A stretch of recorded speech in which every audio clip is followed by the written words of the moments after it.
الحمد للہ الذی خلق الانسان والصلاة والسلام علی عبدہ الذی فضلہ بالعلم والاعجاز والبیان وعلی سائر اہلہ واصحابہ صلاة قائمة علی ممر الزمان اما بعد۔ ایک خاتون نے سوال کیا ہے کہ میں سالن کا نمک چیک کر سکتی ہوں، خاص کر عصر کے وقت، جبکہ نمک کم ہونے کی صورت میں گھر میں مسئلہ بن سکتا ہو۔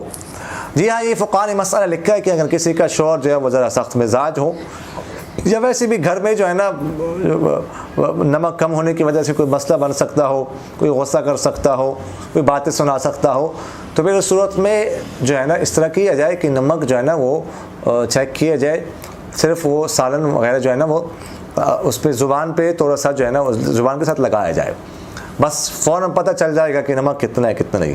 اس کے بعد فوراً جو ہے نا وہ تھوکا جائے یا منہ دھویا جائے، تو اس سے روزہ نہیں فاسد ہوگا۔ اس میں پہلے بھی عرض کر چکا ہوں کہ یہ منہ جو ہے نا اس کی دو حیثیتیں ہیں۔ ایک اس کا حکم ظاہر جسم والا ہے، اس طرح جسم کے ظاہر پر ظاہر حصے میں کوئی چیز جو ہے نا پانی وغیرہ ڈالنے سے روزہ نہیں فاسد ہوتا، اس طرح منہ میں جو ہے نا کوئی چیز اندر رکھنے سے یا پانی وغیرہ ڈالنے سے جب تک وہ حلق کے نیچے نہ اترے تو روزہ نہیں فاسد ہوتا۔ اور ایک اس کا حکم باطنی جسم والا ہے، تو جس طرح باطنی جسم میں جو ہے نا حلق میں ایک چیز جو ہے نا دوسری جگہ پر چلی جائے معدے وغیرہ میں، تو اس سے روزہ نہیں فاسد ہوتا۔ اس طرح اگر منہ سے تھوک وغیرہ اندر جائے تو اس سے بھی جو ہے نا فاسد نہیں ہوتا، یہ باطنی جسم کا حکم ہے۔ تو اگر اس طرح کوئی چیک کیا جائے، کوئی چیک کر لے خاتون نمک، تو پھر اس سے جو ہے روزہ نہیں ٹوٹے گا۔ قطر سے ابو ناصر صاحب نے سوال کیا ہے کہ وطروں میں دعائے قنوت کے لیے کہنے والی تکبیر کی کیا حیثیت ہے؟ اگر کوئی نہ کہے تو اس پر سجدہ سہو واجب ہے؟ دعائے قنوت کے لیے تکبیر کہی جاتی ہے، اللہ اکبر ہم کہتے ہیں، تو اس کی کیا حیثیت ہے؟ اس کے بارے میں دو قول ہیں۔ ایک قول تو یہ ہے کہ تکبیر کہنا واجب ہے، اور دوسرا قول یہ ہے کہ تکبیر کہنا سنت ہے۔ لیکن علامہ شامی صاحب رحمہ اللہ فرماتے ہیں کہ صحیح قول جو ہے نا یہ ہے کہ یہ سنت ہے، واجب نہیں ہے۔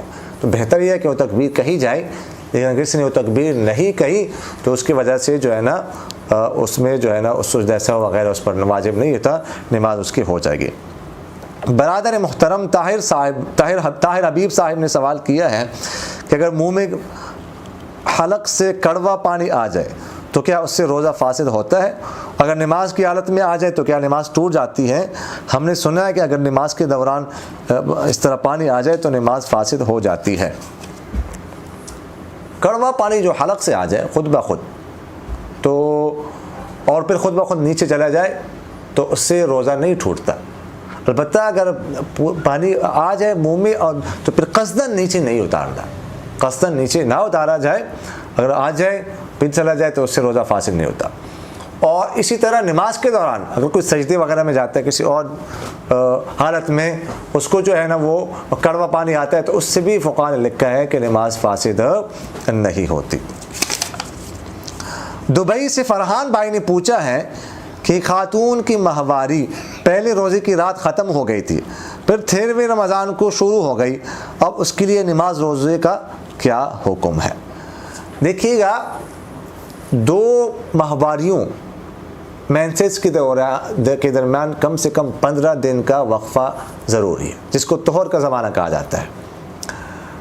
اب یہاں پر صرف 13 دن جو ہے نا گزرے، 15 دن نہیں گزرے، تو اس لیے یہ جو خون آیا ہے یہ حیض نہیں ہے، یہ مینسز نہیں ہے، یہ استحاضہ ہے، اور اس کا حکم یہ ہے کہ ہر نماز کے لیے وضو کر کے نماز پڑھے گی اور روزے بھی جو ہے وہ رکھے گی، روزے اور نماز جو ہے نا وہ دونوں پڑھے گی۔ ایک شخص نے پوچھا ہے کہ روزے کے دوران اگر خاتون کو ماہواری کا مسئلہ شروع ہو جائے تو موجودہ روزہ مکمل کرے یا روزہ فاسد ہو گیا؟ اور انہی کا دوسرا سوال یہ ہے کہ صدقہ زکوٰۃ بتائے بغیر جو ہے وہ دے سکتے ہیں؟ کسی خاتون کو اگر روزے کے دوران ماہواری آ جائے، کسی بھی وقت ہو، یعنی صبح صادق سے آدھا گھنٹے بعد کیوں نہ ہو، دوپہر کے بعد کیوں نہ ہو، عصر کے بعد کیوں نہ ہو، دن کے وقت ماہواری شروع ہو جائے تو وہ روزہ اس کا فاسد ہو گیا، وہ روزہ ٹوٹ گیا، اب وہ روزے کی اس کی قضا کرنے پڑے گی۔ باقی جب یہ ماہواری شروع ہو جائے تو اس کے بعد روزہ ختم ہو گیا اور کچھ کھانا پینا چاہے تو کھا پی سکتی ہے۔ اور اسی طرح اگر کسی خاتون کی ماہواری دن کے وقت جو ہے نا بند ہو جائے، ابھی صبح صادق سے 1 گھنٹہ آدھا گھنٹہ بعد کیوں نہ ہو، ظہر کے بعد وغیرہ ذالک کا، تو یہ روزہ بھی اس کا شمار نہیں ہوگا، اس کی بھی قضا کرنی پڑے گی۔ البتہ بند ہونے کی صورت میں اب اس کے لیے باقی دن جو ہے وہ روزہ داروں کی طرح رہنا ضروری ہے۔ اب کچھ کھا پی نہیں سکتی غروب آفتاب تک، شروع ہو جائے ماہواری تو کھا پی سکتی ہے، روزہ داروں کی طرح رہنا ضروری ہے، لیکن بند ہو جائے تو پھر کھا پی نہیں سکتی، پھر روزہ داروں کی طرح مغرب تک جو ہے نا روزے کے احترام میں رہنا پڑے گا اس کو۔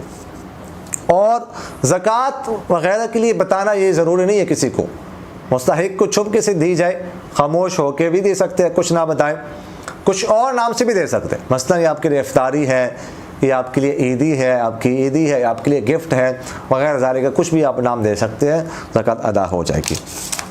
وارث بھائی نے ہنگو سے سوال کیا ہے کہ قرآن پاک کی تلاوت کرنے کے لیے پورا وضو کرنا ضروری ہے یا صرف استنجا کر کے بندہ تلاوت کر سکتا ہے؟ دیکھیے گا، اگر قرآن پاک میں تلاوت کرنی ہو پھر اس کے لیے مکمل وضو کرنا پڑے گا، کیونکہ اس کے بغیر قرآن پاک کو ہاتھ لگانا جو ہے وہ جائز نہیں ہے۔ لا یمسہ الا المطہرون۔ البتہ اگر کسی نے قرآن پاک میں تلاوت نہیں کرنی، ویسے زبانی کرنی ہے، تو پھر اس کے لیے وضو شرط نہیں ہے، وضو کے بغیر بھی کر سکتے ہیں۔ جنابت کی حالت میں نہ ہو، جنابت کی حالت میں تلاوت نہیں کر سکتے، لیکن جنابت کے علاوہ اگر حالت ہے تو وضو نہ بھی ہو، زبانی تلاوت جو ہے وہ بندہ کر سکتا ہے۔ اقول قولی ھذا استغفر اللہ لی ولکم ولسائر المسلمین فاستغفروہ انہ هو الغفور الرحیم۔